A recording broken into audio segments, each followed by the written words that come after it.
तो पुण्यात्माओं, यहां एक पॉइंट आपने ध्यान रखना है। सूक्ष्म चाल काल भगवान की यही होती है।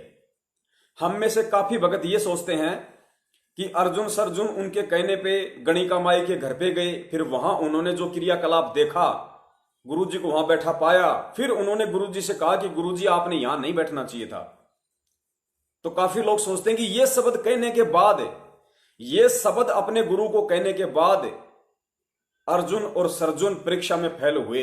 नहीं, अर्जुन और सर्जुन वहां जाने से पहले ही फेल हो चुके थे। कैसे? जैसे ही वो लोग काशी शहर में एंटर हुए, लोगों ने तरह तरह की बातें करना शुरू की।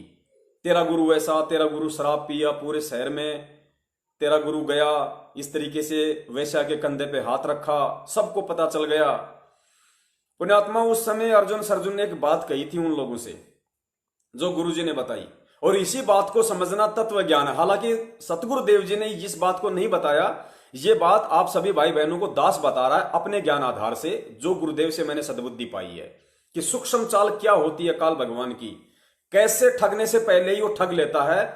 और उन कथाओं को आधार बनाकर, इन जो गुरुदेव हमें बार बार ये कथा सुनाते हैं या अन्य कथाएं सुनाते हैं, उन कथाओं को आधार बनाकर किस कदर हमने काल की उन सूक्ष्म चालों से भी सावधान रहना है।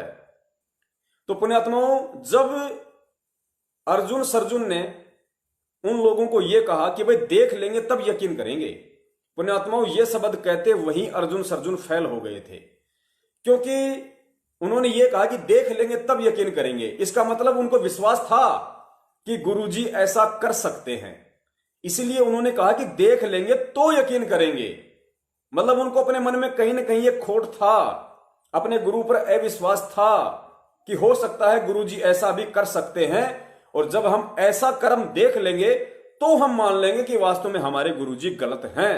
तो अर्जुन और सर्जुन उसी समय परमेश्वर के मार्ग से डगमग हो चुके थे, परमेश्वर की शरण से दूर हो चुके थे, और यही काल भगवान की सूक्ष्म चाल होती है। बहुत सारे भगत भाई सोचते हैं कि जब अर्जुन सर्जुन वहां गए, एक बार तो वो सीधे निकल गए, फिर उन्होंने वापस मुड़े, फिर जो दरवाजा था उस दरवाजे के बीच में छेद था, उन्होंने छेद से देखा इस तरीके से कि यार कहीं गुरुजी बैठे तो नहीं है, जरा देख तो लो। वो शंकाएं थी सारी। तो जब उन्होंने देखा कि वास्तव में गुरुजी तो अंदर बैठे हुए हैं, और परमेश्वर ने उस समय क्या लीला की, अपनी बेटी के पैर के ऊपर पैर रखा हुआ था, और वो बेटी अपने बाप के चरण सेवा कर रही थी। तुरंत जैसे उन्होंने ये सीन देखा, तुरंत उनके दिमाग में वो लोगों की पिक्चर घूम गई, लोगों के विचार, लोगों की बातें दिमाग में घूमने लग गई कि यार लोग सही कह रहे थे भाई, वास्तव में लोग झूठ नहीं कह रहे थे भाई, गुरुजी ने तो वास्तव में काम बिगाड़ दिया।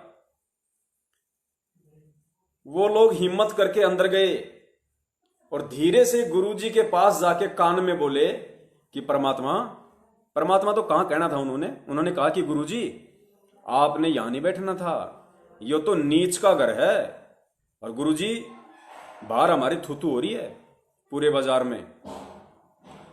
तो गुरुजी ने कहा, रे नालायको, मैंने 120 साल तक तुम्हें यही ज्ञान दिया था क्या? मैंने तुम्हें 120 वर्ष तक यही ज्ञान दिया था क्या कि आगे चल के तुम मेरे गुरु बन जाओ और मुझे ये शिक्षा दो कि गुरुजी आपने कहां बैठना है और कहां नहीं बैठना है, कौन सा घर नीच का है, कौन सा घर ऊंच का है। नालायको, तुमने फिर मेरे क्या सत्संग सुने? मैंने कितनी बार कहा था कि गुरु के सन्मुख वचन ना कहिए, सो शिष्य रहनी गहनी सुख लइए। क्यों मैंने तुम्हें रोज नित्य नियम दिया था करने के लिए? ये वाणिया में तुम्हें क्यों बोलता था कि रोज नित्य नियम किया करो? फिर तुमने समझा क्या? तुमने सीख क्या ली? मैंने कितनी बार कहा था कि गुरु की कथनी पे चलना चाहिए, यानी गुरु जो सत्संग कर रहा है, गुरु जो आदेश दे रहा है, वो होती है गुरु जी की कथनी, कि तुम्हें गुरु जी की कथनी पे चलना चाहिए, गुरु की करनी को नहीं देखना चाहिए कि गुरु क्या कार्य कर रहा है, गुरु शराब पी रहा है, गुरु क्या कर रहा है, उस चीज को नहीं देखना चाहिए। इसका उदाहरण फिर दिया गुरुदेव ने कि गुरु की कथनी पे चलना है, गुरु की करनी को नहीं देखना। शेख फरीद का उदाहरण दिया गुरुदेव ने कि शेख फरीद का जो गुरु था वो हुक्का पीता था, लेकिन शिष्यों को पीने का आदेश नहीं देता था, और शेख फरीद उसका 1 नंबर का शिष्य था, जबकि उसका गुरु हुक्का पीता था। क्योंकि शेख फरीद एक अच्छी हंस आत्मा थी, भक्ति युक्त आत्मा थी, पिछले जन्म की संस्कारी आत्मा थी, और दुर्भाग्य से उसको नकली गुरु मिल गया। लेकिन शेख फरीद का अपने गुरु के ऊपर इतना विश्वास, इतना फेथ था कि उसका गुरु हुक्का पीता था और वो गुरु के आदेश पे हुक्का भी भर के दिया करता था। लेकिन कभी भी उसके मन में ये शंका, ये सवाल इतना सा भी पैदा नहीं हुआ कि गुरुजी हुक्का क्यों पीते हैं, जबकि भक्ति में तो हुक्का पीना नहीं चाहिए। कभी उसने शंका नहीं की अपने गुरु के ऊपर। वो शिष्य होते हैं परमात्मा के, वो पार होते हैं, इतिहास में उनका नाम हुआ करता है। समझने वाले समझ गए हैं, ना समझे वो अनाड़ी है।